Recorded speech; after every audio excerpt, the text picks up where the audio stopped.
Hello అందరికీ. నన్నైతే మా పతిదేవుడు 4:30 కల్లా లేపిర్రు. ఇంట్లో పనంతా అయిపోయినాక వాకింగ్‌కి లాక్కెళ్ళిర్రు. వాకింగ్‌కి లాక్కెళ్ళడం చేతిలో కట్టె కూడా పట్టుకున్నాడు. అది నా కోసం కాదండి, మన గ్రామ సింహాలు ఉంటాయి కదా పొద్దున పొద్దున, అందుకే అవిటి కోసం కట్టె కూడా పట్టుకున్నాడు. అది నేనేనండి, చీకటి నుండి వెలుగుకొచ్చిన దెయ్యాన్ని నేనే. ఇదైతే మా వారు కట్టె పట్టుకొని టకటక నడుస్తుర్రు. అసలు ఈరోజైతే ముందు మన హస్బెండ్ల గురించి మాట్లాడుకుందాం. అంటే అందరు కాదు, కొందరు మహానుభావులు ఉంటారు. ముందు నాకు ఇది చెప్పండి, మీ హస్బెండ్లు మీకు అన్ని నిజాలే చెప్తారా, లేదంటే అబద్ధాలు కూడా చెప్తారా? లేదు, మా పతిదేవుడు నాకు అన్ని నిజాలే చెప్తాడు అనుకుంటే మాత్రం ఆ భ్రమణం నుండి మీరు ఖచ్చితంగా బయటకు వచ్చేసేయండి. నాకైతే ఈరోజే తెలిసింది, మా పతిదేవుడు నాతో అన్ని అబద్ధాలే చెప్తాడని ఈరోజే అర్థమైంది. ఎందుకంటారా, ఈరోజు సాటర్డే అని తెలిసి కూడా నాటుకోడి చికెన్ కొట్టించుకొచ్చిండు. వనే ఇది నీకు ఇష్టమని కొట్టించుకొచ్చినావు అండు అని చెప్పిండు.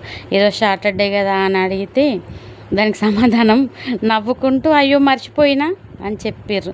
సరే నేను అండ ఇవ్వాలా అని చెప్తే, సరేలే నేను వండుకుంటా, లేకుంటే అండి బాక్స్ పెట్టివు బయటకు వెళ్ళి తింటా అంటే ఆయన ఆల్రెడీ ప్రిపేర్ అయ్యిండు అన్నట్టు.